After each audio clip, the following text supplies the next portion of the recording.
And we've been talking to city officials today, reaching out to many of them to get their thoughts on what happened last night during those protests for the death of George Floyd. We are going to be joined by Vice Mayor Christopher Smitherman with the city of Cincinnati. He is here with us right now, live via Skype. Vice Mayor Smitherman, thanks so much for coming on with us on such short, late notice this morning.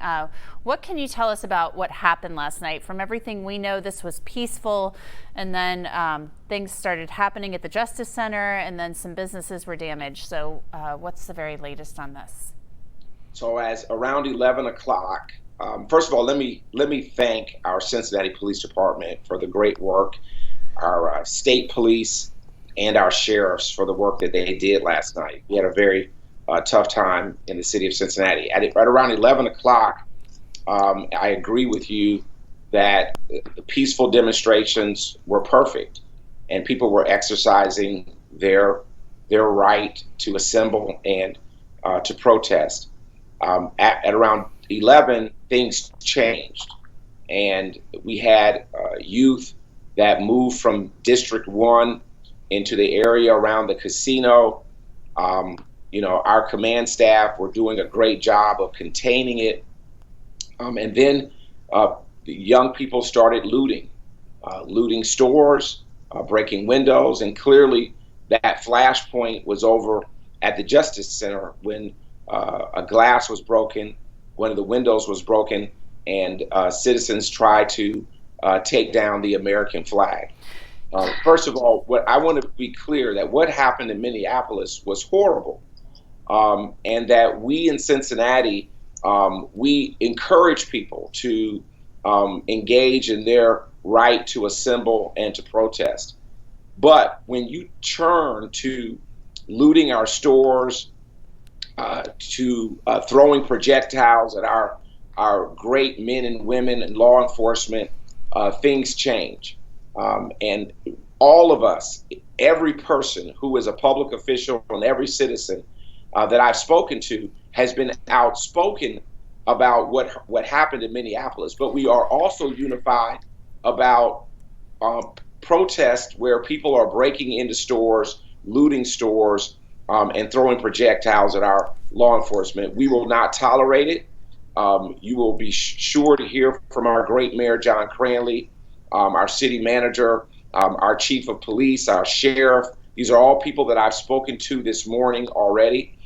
They will have more to say about that in the day at a press conference.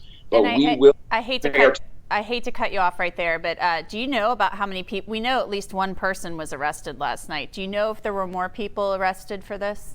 I don't know the numbers of people that were arrested last night, but I can share with you that every mom and dad should listen to my voice very closely. Every uncle, every guardian, every minister should listen to what I'm sharing with you. Know where your children are tonight. Be prepared to know where they are, that we do not expect them to be in our downtown or in any of our communities, any of our 52 neighborhoods, engaging in violence. And that our law enforcement in Cincinnati and our region will be prepared to enforce the law and make sure that we hold anybody and everybody accountable for anything that is outside of peaceful demonstrations. And I know there's a demonstration planned today in Washington Park. We had Jeff Pastor on a short time ago to talk about that. But I mean, things clearly got out of hand last night. Everybody understands the anger about what happened in Minneapolis. But there is going to be another demonstration today. Pastor was telling us, Jeff Pastor said that he talked to people downtown last night who weren't from here, that came in from Indianapolis, that were kind of urging some teens to, throw bottles at police and break windows and things like that. And he was urging them to go home. So you're urging these people to demonstrate, but to do it peacefully. I'm saying that anybody as an American who would like to demonstrate, we have that right to do that. But I'm being clear as the chair of law and public safety and the vice chair of the city of Cincinnati, in all the briefings that I have had this morning, we will be prepared tonight to allow people to peacefully assemble. Outside of that, we will also be prepared to hold people accountable. And so that's very important. And that's why I'm being a moral voice here and being clear that our guardians, our moms and dads, our uncles, and first of all, they don't condone this behavior. They should know where their young people are tonight, and that's going to be the clear message. We cannot allow people to throw projectiles at our law enforcement, break windows, and break into our businesses and steal items out of those businesses. That is not going to happen. It's unacceptable, and we're going to hold people accountable. Okay, so we're trying to find a balance. Well, thank you so much. Vice Mayor Smitherman, former head of the Cincinnati chapter of the NAACP, we'll be looking for that press conference from the mayor and the chief later today. Thank you again for joining us on such short notice. Thank you.